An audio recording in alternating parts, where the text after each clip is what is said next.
The acrid smell of burnt beans filled the modest cabin as Xavier Galloway frantically tried to salvage what remained of the evening meal. His calloused hands, more accustomed to the feel of lariat rope and saddle leather than cooking utensils, fumbled with the cast iron pot as his 5-year-old daughter Emma watched from her perch at the rough-hewn table. "Pa, I think they're supposed to be brown, not black," Emma observed, her small face scrunched in disappointment but trying to be brave about it. It was the spring of 1875 in the Montana Territory, and Xavier, known as Zav to most folks, had been struggling to maintain some semblance of normalcy for 8 months since his wife Margaret had succumbed to fever. The 32-year-old rancher could break the wildest Mustang and navigate treacherous mountain passes blindfolded, but preparing a decent meal remained beyond his capabilities. "I know, sweet pea," he sighed, running a hand through his dark hair, now streaked with premature gray at the temples. "Your pa ain't much of a cook." The familiar ache of loss twisted in his chest. Margaret had filled their home with the aroma of fresh baked bread and hearty stews. Now the cabin smelled perpetually of burnt food and desperation. A knock at the door startled both father and daughter. "Who could that be?" Emma asked, perking up. Visitors were rare at their remote homestead, 10 miles from the small settlement of Pine Creek. "Stay put," Xavier instructed, reaching for the rifle that hung above the door, a necessary precaution in the untamed wilderness they called home. He opened the door a crack, rifle ready, only to find himself face to face with a woman he'd never seen before. She stood on his porch holding a cloth-covered basket, her copper-colored hair catching the late afternoon sun. Her green eyes widened at the sight of the rifle, but she didn't flinch. "Mr. Galloway, I'm Ruby Fletcher," she said, her voice steady despite the weapon pointed in her direction. "I've recently moved to Pine Creek to assist my uncle at the general store. Mrs. Peterson mentioned you might be in need of."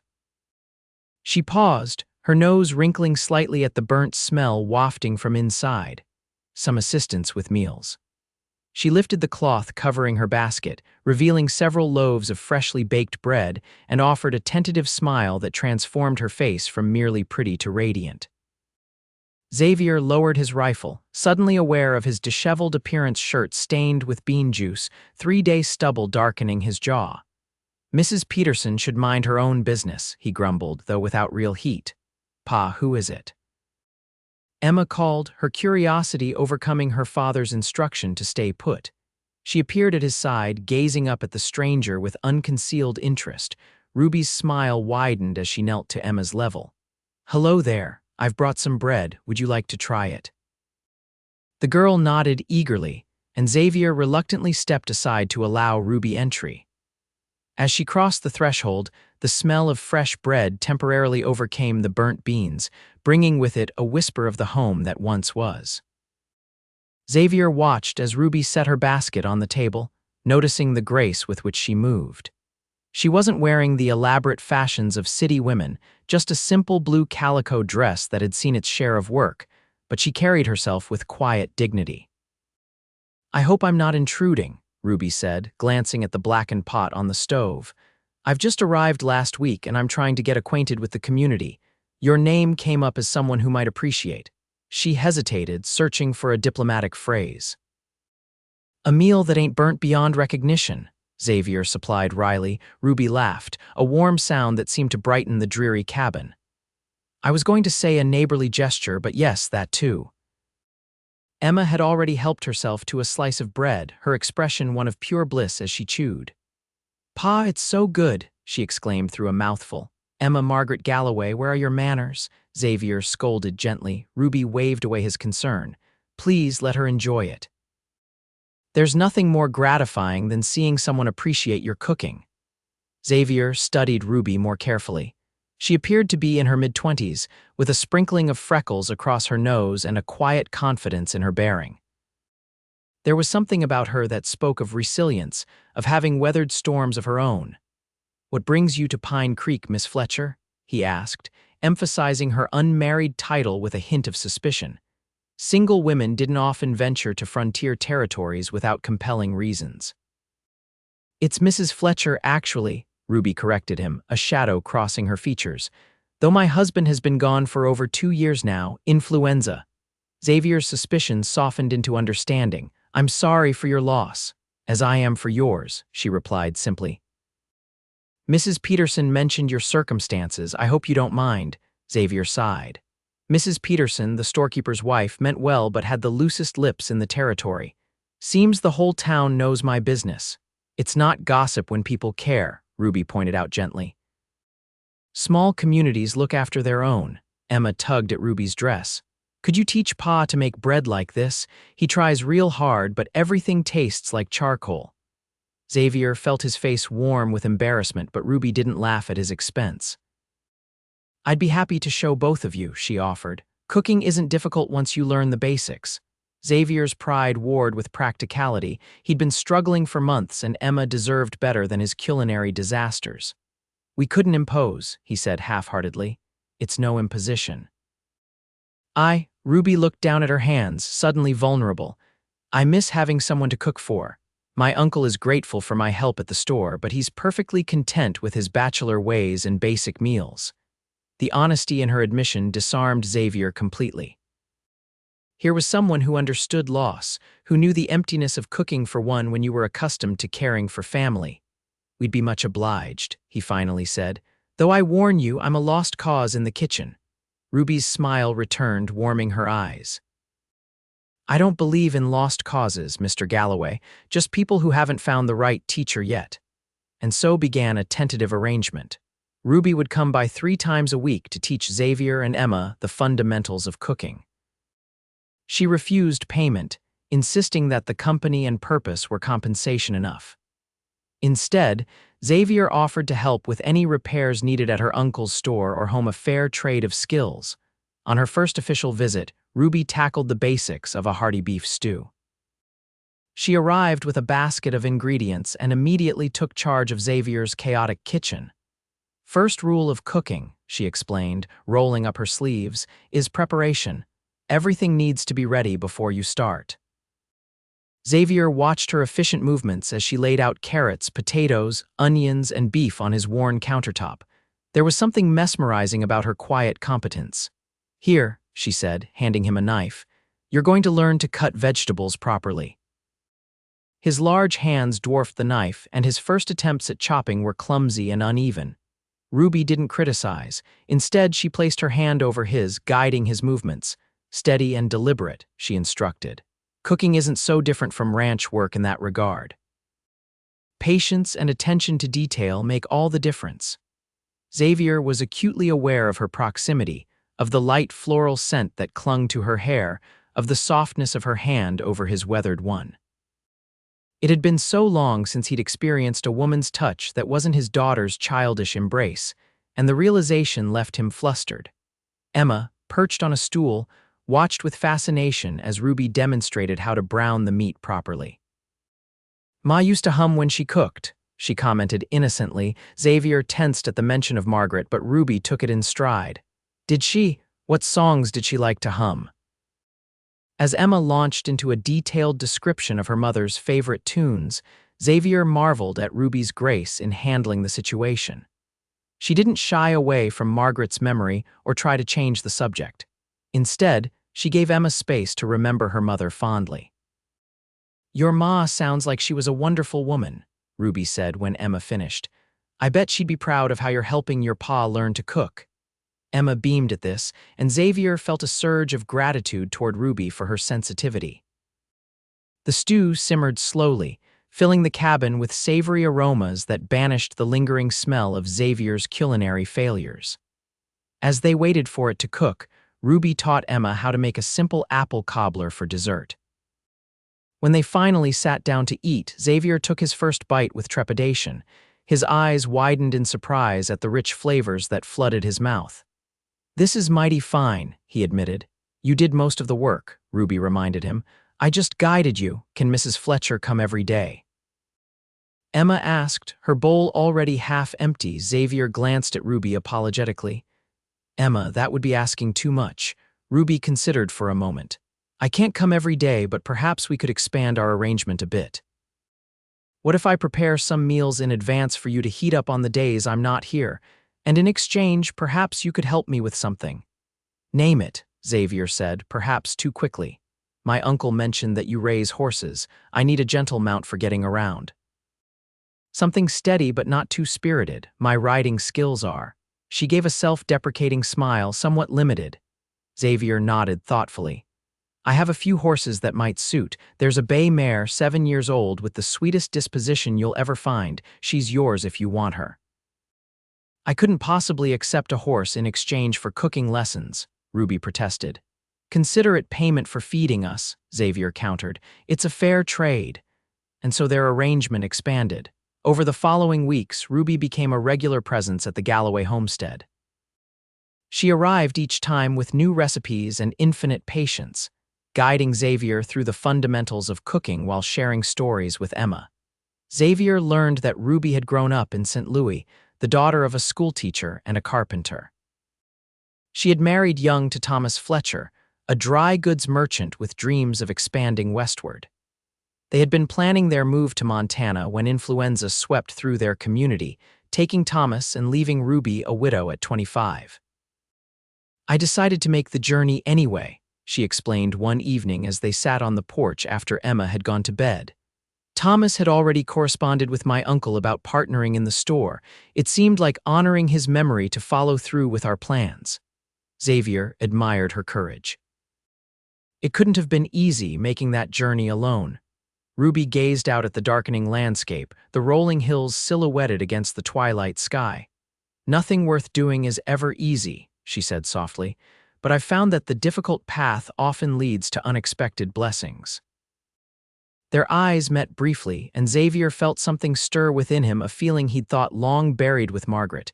He quickly looked away, uncomfortable with his own reaction. Emma's taken quite a shine to you, he said, changing the subject. She talks about you constantly. Ruby smiled. She's a remarkable child, so bright and resilient. She's had to be, Xavier replied, his voice rough with emotion, losing her mother so young. Children adapt better than we give them credit for, Ruby observed, especially when they have a father who loves them as fiercely as you love Emma. Xavier was moved by her perception. I worry it's not enough just having me. Ruby turned to face him fully, her expression earnest in the fading light. Xavier Galloway, any child would be fortunate to have a father who tries as hard as you do. You may burn beans and struggle with bread, but you've created a home filled with love. That's what matters most. Her words touched something deep within him, a wound that had been festering with self-doubt. For the first time since Margaret's death, Xavier felt a measure of peace about his abilities as a single parent. As spring blossomed into summer, Ruby's visits became the highlight of both Xavier's and Emma's weeks. The cooking lessons continued, but they evolved into something more: shared meals, stories exchanged, and a growing comfort in each other's company. Xavier found reasons to visit Pine Creek more frequently, stopping by the general store to check on Ruby and her uncle. The townsfolk noticed, of course. Mrs. Peterson's knowing smiles grew more pronounced, and several men made teasing comments about Xavier's sudden interest in dry goods. But it was Emma who addressed the unspoken truth one evening as Xavier tucked her into bed. "Pa," she said sleepily, "do you like Mrs. Fletcher the way you liked Ma?" Xavier paused, caught off guard by his daughter's perceptiveness. "Mrs. Fletcher is a kind friend who's helping us," he said carefully. Emma was not deterred. "But your eyes get all soft when you look at her. Like in the picture of you and Ma on your wedding day." Xavier kissed her forehead, buying time to compose himself. "It's complicated, sweet pea, grown-up feelings usually are." "I wouldn't mind," Emma murmured as she drifted towards sleep. "If you liked her that way, Ma would want you to be happy." Her innocent observation kept Xavier awake long into the night. Did he have feelings for Ruby? And if he did, was it disloyal to Margaret's memory to pursue them? The questions churned in his mind, leaving him restless and uncertain. The following day brought unexpected trouble. Xavier had ridden into town for supplies when he encountered 3 rough-looking strangers outside the saloon. Their horses bore the brand of the Circle T Ranch, owned by Theodore Thompson, a wealthy cattleman known for his aggressive expansion tactics. Xavier nodded politely as he passed, but one of the men called out, "You Galloway." Xavier paused, instantly wary. "I am." The man, a burly individual with a scar bisecting his left eyebrow, stepped forward. "Mr. Thompson sent us with a message. He's interested in your water rights." Willing to pay fair market value. Xavier's jaw tightened. His property included a valuable spring-fed creek that remained reliable even in drought years. "My land's not for sale. Thompson knows that. I've told him twice already." The scarred man shrugged with exaggerated casualness. "Times are changing. Small ranchers like you are getting squeezed out. Mr. Thompson's offering you a graceful exit." "There's nothing graceful about being bullied off land that's rightfully mine," Xavier replied evenly. "You tell Thompson my answer remains the same." The man's friendly facade dropped. "That's unfortunate. Accidents happen all the time in ranch country. Fences get cut, barns catch fire. Would be a shame if something happened to that pretty little homestead of yours." Xavier stepped closer, his voice dangerously low. "That sounded an awful lot like a threat. I don't take kindly to threats against my family or my property." The standoff might have escalated further if Sheriff Miller hadn't emerged from his office across the street. "Everything all right over there, gentlemen?" he called. The tension broke and the scarred man backed away. "Just having a friendly conversation," he said loudly. Then, quieter to Xavier, "Think about Thompson's offer. He won't make it again." Xavier completed his errands with a cloud of worry hanging over him. Thompson was known to play hardball with smaller ranchers who stood in his way. Some had reported suspicious fires, cattle rustling, or contaminated water sources after refusing his offers. His troubled thoughts were interrupted when he passed the general store and spotted Ruby through the window. Without conscious decision, he found himself tying his horse to the hitching post and entering the shop. Ruby looked up from where she was stocking shelves, her face brightening at the sight of him. "Xavier, I wasn't expecting to see you today." "Just picking up supplies," he said, trying to keep his voice casual despite the warmth her smile triggered in his chest. Ruby studied his expression, her own growing concerned. "Is something wrong? You look troubled." Xavier hesitated, unaccustomed to sharing his burdens. Margaret had always insisted he shouldn't bear his worries alone, but after her death, he'd had no one to confide in. "Thompson's men approached me," he finally admitted. "They're pressuring me to sell the ranch." Ruby's expression darkened. "My uncle mentioned Thompson's reputation. He's been systematically buying up or driving out smaller landowners." Xavier nodded grimly. "His men weren't subtle about what might happen if I continue to refuse." "You need to tell Sheriff Miller," Ruby insisted. "And say what? That they implied there might be accidents." "It's not exactly evidence of wrongdoing." Ruby stepped closer, her eyes filled with concern. "What will you do?" "What I've always done. Protect what's mine." He straightened his shoulders, determination replacing worry. "I won't be intimidated off land that I intend to pass down to Emma someday." Ruby placed a gentle hand on his arm. "Just be careful, Xavier. Emma needs her father." The simple touch and the genuine worry in her eyes broke through his defenses. Before he could reconsider, Xavier covered her hand with his own. "I was wondering if you might join Emma and me for a picnic this Sunday. There's a spot near the creek that's right pretty this time of year." The invitation surprised them both. Ruby's cheeks flushed becomingly as she replied, "I'd like that very much." Xavier rode home with mixed emotions. The threat from Thompson's men weighed heavily on his mind, but the prospect of Sunday's picnic with Ruby lightened his heart. That night, after Emma was asleep, Xavier took extra precautions, checking the barn and outbuildings carefully before turning in. He set his rifle beside his bed, an old habit from his earlier days on the frontier that he'd largely abandoned as the territory became more settled. For 3 days, nothing unusual occurred. Xavier remained vigilant, but no Thompson men appeared on his property, and no mysterious accidents befell his ranch. By Sunday morning, he had begun to think perhaps the threat had been just that empty words meant to intimidate. The day dawned clear and warm, perfect for the planned picnic. Emma was beside herself with excitement, chattering nonstop as Xavier hitched the wagon.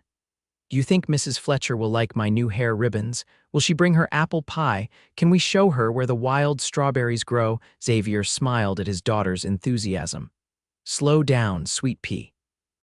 Yes to all your questions, but only if you help me pack this wagon properly.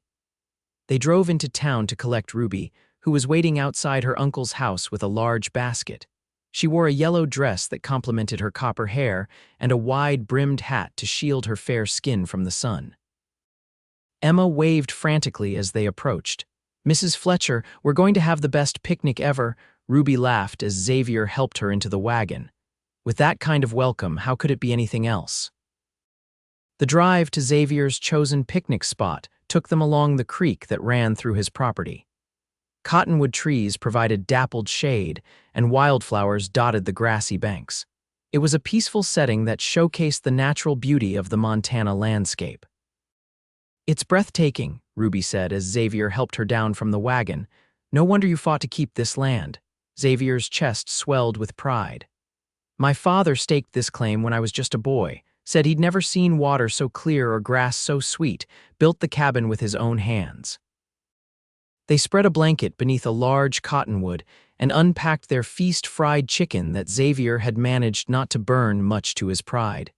Biscuits and berry preserves that Ruby had brought, and a special apple pie that Emma had helped prepare. As they ate, Xavier found himself relaxing truly for the first time in months. Emma's laughter as she chased butterflies, Ruby's animated stories about her childhood in St. Louis, and the simple pleasure of sharing a meal in the open air combined to create a perfect afternoon. After they'd eaten their fill, Emma begged to show Ruby the wild strawberry patch a short distance upstream. Xavier watched as the two set off hand in hand, Emma skipping and Ruby listening attentively to the child's excited explanations about which berries were the sweetest. The sight stirred something profound in Xavier's heart.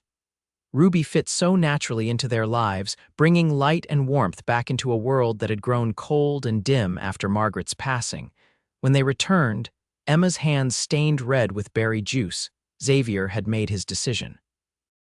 He'd been wrestling with his feelings for weeks, caught between loyalty to Margaret's memory and his growing affection for Ruby. Emma's innocent observation about her mother wanting him to be happy had finally tipped the balance. "Emma, why don't you see if you can find some of those pretty blue flowers we saw on the ride here?" Xavier suggested. "I bet they'd look nice on the table back home." Emma, always eager for a mission, nodded enthusiastically and headed off, staying within sight but giving the adults a measure of privacy. Xavier turned to Ruby, suddenly nervous. "I want to thank you for everything you've done for us these past few months."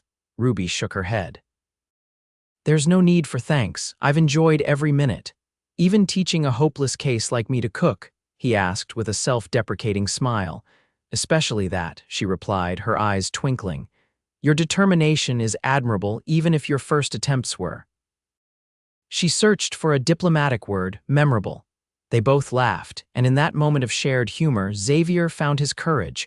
"Ruby, I've been thinking a lot lately about second chances. About how life sometimes gives you something precious even after you think all the good has gone out of the world." Ruby's expression grew serious as she realized the turn the conversation was taking. "Xavier, please let me finish before my nerve fails me," he said, taking her hand in his. "When Margaret died, I thought that was the end of happiness for me. I figured I'd just focus on raising Emma and running the ranch until I was old and gray. I didn't expect to ever feel." He paused, searching for the right words, "to feel this way about anyone again." Ruby's eyes glistened with unshed tears. "I understand that feeling all too well." "I know it's soon," Xavier continued. "Maybe too soon, and I'm not asking for any promises right now, but I wanted you to know that you've become important to us. And if you might consider seeing where this could lead." He didn't get to finish his thought because a panicked shout from Emma cut through the peaceful afternoon. "Pa, fire!" Xavier leapt to his feet, his blood running cold as he saw smoke rising from the direction of his homestead. "Get in the wagon," he ordered, helping Ruby gather their belongings with frantic haste. The peaceful day shattered, they raced back toward the ranch, the smell of smoke growing stronger with each passing minute.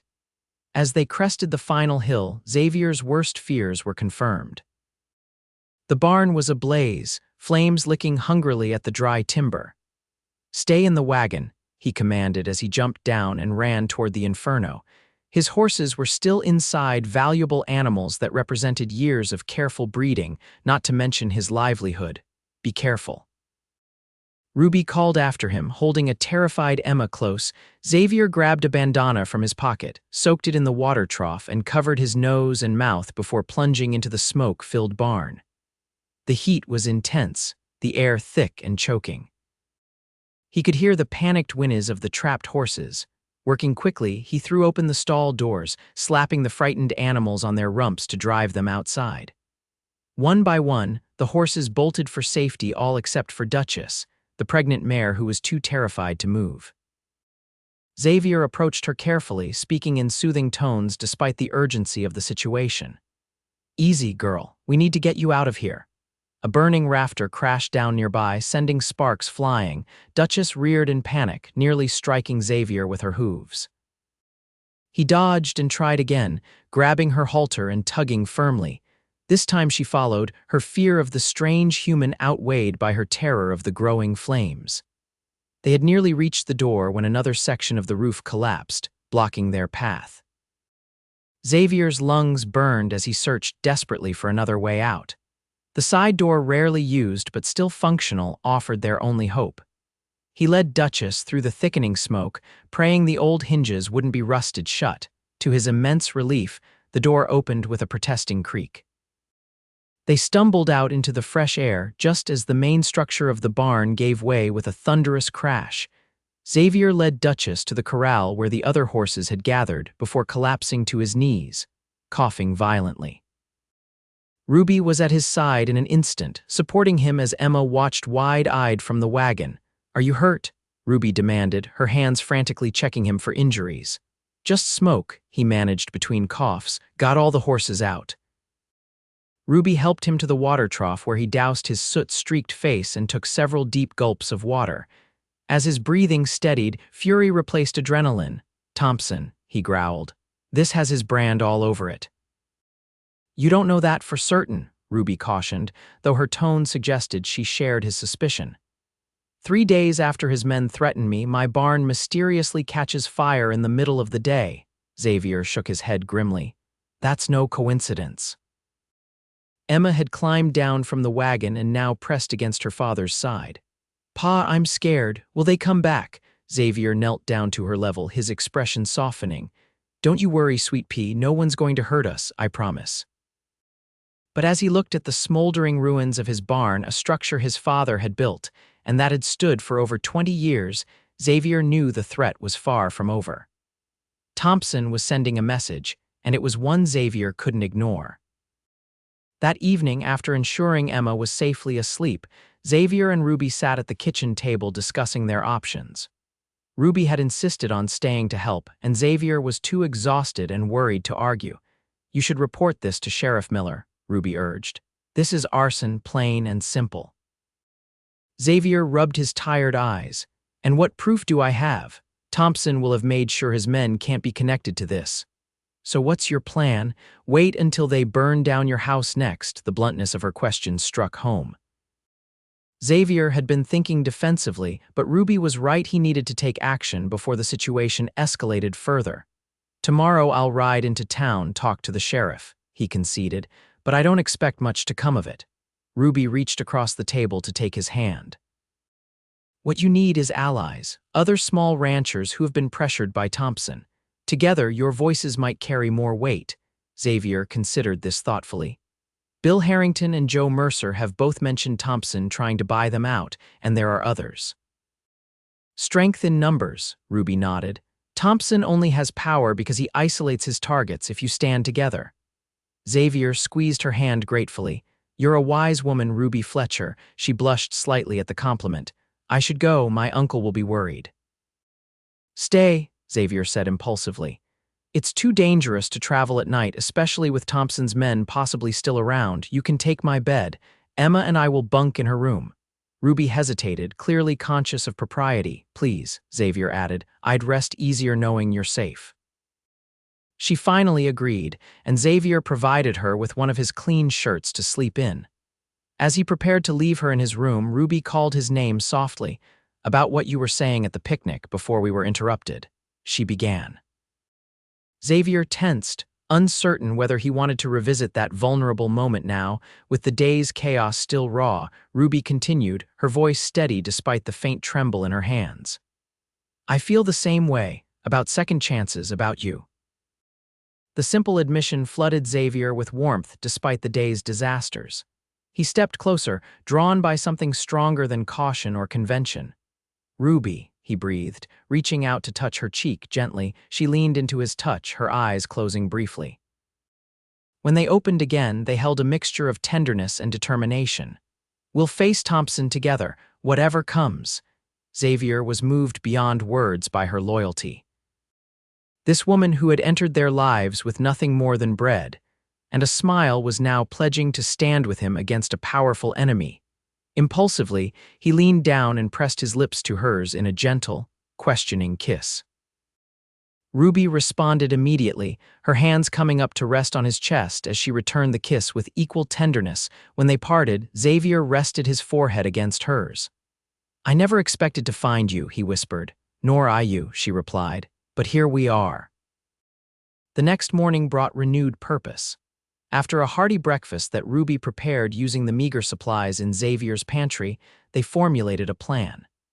Xavier would ride into town to speak with Sheriff Miller and then begin reaching out to other ranchers who had faced pressure from Thompson. "What about me and Mrs. Fletcher?" Emma asked, worried about being left behind. Xavier knelt beside his daughter. "You two are going to stay with Ruby's uncle in town until I get this sorted out. It's safer there." Emma's lower lip trembled. "But what about you? Who's going to keep you safe?" "Your pa is very capable of taking care of himself," Ruby assured her, though her own eyes reflected concern. Xavier departed after seeing Ruby and Emma safely loaded in the wagon with their essential belongings. The ride into Pine Creek was tense, with Xavier constantly scanning the landscape for any sign of Thompson's men. Sheriff Miller listened gravely to Xavier's account of the threats and subsequent fire. "I can't arrest someone on suspicion alone," he said apologetically.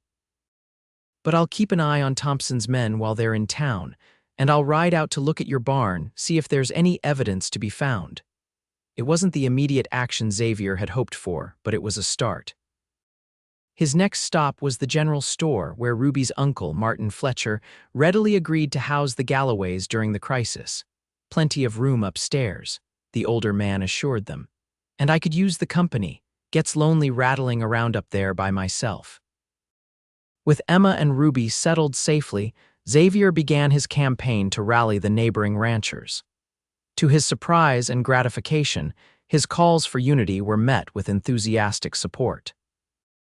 Thompson had made enemies throughout the county with his aggressive tactics, and many were eager for a chance to push back.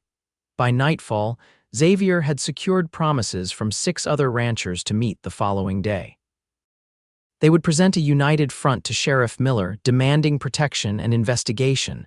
Xavier returned to the general store after dark, tired but optimistic. Ruby was waiting for him, having just put Emma to bed in the spare room. "How did it go?" she asked anxiously. Xavier shared the day's developments as they sat in the store's back room, voices low to avoid waking Emma or disturbing Martin. "It's a good start," Ruby said encouragingly. "Thompson can intimidate one rancher but not half the county." "I just hope it's enough," Xavier replied. "Men like Thompson don't back down easily." Ruby touched his face gently, her fingers tracing the line of worry between his brows. "Have faith. Good people standing together can accomplish more than you might think." Her confidence bolstered his resolve. As they sat together in the quiet evening, Xavier realized that regardless of the outcome with Thompson, something precious had been salvaged from the ashes of his barn, a new beginning, a second chance at happiness. The next day's meeting exceeded Xavier's expectations. Not 6 but 15 ranchers gathered at the town hall, each with their own story of intimidation or threats from Thompson. Sheriff Miller, faced with such overwhelming testimony, agreed to telegraph the territorial marshal for assistance. Until then, Xavier addressed the assembled men. We watch out for each other. No one stands alone against Thompson anymore. The ranchers departed with a new sense of solidarity, arranging patrols and signal systems to alert each other of trouble. Xavier felt a weight lift from his shoulders. He was no longer fighting this battle in isolation. As the days passed, their vigilance paid off. Thompson's men were spotted several times near various properties, but retreated when confronted by groups of armed ranchers. The message was clear. The days of easy intimidation were over. 2 weeks after the barn fire, the territorial marshal arrived with 3 deputies. After a thorough investigation, including testimony from a former Thompson employee with a conscience, arrest warrants were issued for Thompson and his foreman on charges of arson, intimidation, and property destruction. The arrests sent shockwaves through the territory. Theodore Thompson, once thought untouchable, was facing prison time. His empire, built on fear and coercion, began to crumble as ranchers reclaimed land they had been forced to abandon. For Xavier, the victory was bittersweet. His barn was still gone, and rebuilding would require significant resources. But as he surveyed his property upon returning home, he found something unexpected: a group of neighbors already at work, clearing debris and preparing the site for reconstruction. "Thought you could use a hand," Bill Harrington called out as Xavier approached. "Seems only right after you stood up for all of us." Moved by their generosity, Xavier joined in the work.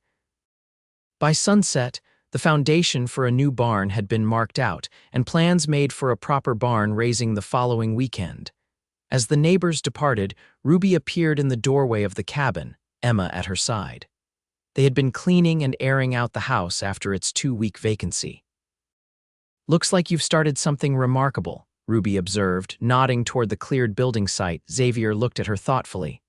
"We started it. I couldn't have done any of this without you." Emma tugged at his hand. "Are we staying home now, Pa, for good?" "Yes, sweet pea. We're home for good." That evening, after Emma was tucked into bed, Xavier and Ruby sat on the porch swing, watching as the first stars appeared in the darkening sky. The peaceful moment felt precious after the turmoil of recent weeks. "What happens now?" Ruby asked softly. "With us, I mean." Xavier took her hand, his thumb tracing circles on her palm. "I'm hoping you'll consider making this arrangement permanent." Ruby looked at him questioningly. "Permanent?" Xavier shifted to face her directly. "Ruby Fletcher, these past months have shown me what it means to find hope again. You walked into our lives with bread and a smile and somehow managed to repair more than just our meals." Ruby's eyes glistened in the fading light. "Xavier, I love you," he said simply, "and if you'll have me, I'd like to spend the rest of my life showing you just how much." Ruby's answer was to lean forward and kiss him, pouring all her feelings into the gesture. When they finally parted, she whispered against his lips, "Yes, 1,000 times yes." The following Sunday, Xavier stood in the small church in Pine Creek, Emma at his side in her best dress. The congregation murmured with anticipation as the doors opened, and Ruby appeared, radiant in a simple white gown adorned with lace from her mother's wedding dress. As she walked toward him, Xavier reflected on the unlikely journey that had brought them together. A burnt meal, a loaf of bread, a smile that had illuminated the darkness of his grief, such small beginnings for such profound change. Ruby reached him, her eyes shining with love and promise. As they joined hands before the minister, Xavier knew with absolute certainty that this was no ending but a beginning of family rebuilt, of love rekindled, of a future brighter than either of them could have imagined in their darkest days. 6 months later, on a crisp autumn morning, Xavier stood in his new barn, admiring the sturdy construction that had resulted from the community barn raising. The smell of fresh hay and wood shavings filled the air, a vast improvement over the acrid scent of smoke and ash that had lingered for weeks after the fire. "Pa, come quick," Emma's excited voice called from the direction of the house. Xavier hurried outside to find Emma dancing with impatience on the porch. "Ruby says it's time, the baby's coming." A mixture of joy and anxiety flooded Xavier as he rushed into the house. Ruby was in their bedroom, already attended by Mrs. Peterson, who had arrived the previous day in anticipation of the birth. Perfect timing, Ruby said through gritted teeth as another contraction seized her. Your son is as punctual as his father. Hours later, as the sun set over the Montana hills, Xavier cradled his newborn son while Emma peered at her brother with fascinated wonder. Ruby, exhausted but radiant, watched her family from the bed. What shall we name him? Xavier asked, bringing the baby closer for Ruby to touch his downy head. Ruby smiled, her eyes full of love for the family they had created together. Thomas Xavier Galloway, she suggested, to honor the past and celebrate the present. Xavier nodded, emotion making speech difficult. In this perfect moment, he remembered the day that had changed everything, a desperate attempt to cook for his daughter, a knock at the door, a woman with bread and a smile that had begun to heal his broken heart. Welcome to the world, Thomas Xavier, he whispered to his son. You've been born into a family built on second chances and unexpected blessings. As if in understanding, the baby opened his eyes, gazing up at his father with unfocused curiosity. Outside, the Montana twilight settled over the ranch, not just a piece of land, but a home where love had found its way back through the simple gift of daily bread and the courage to begin again.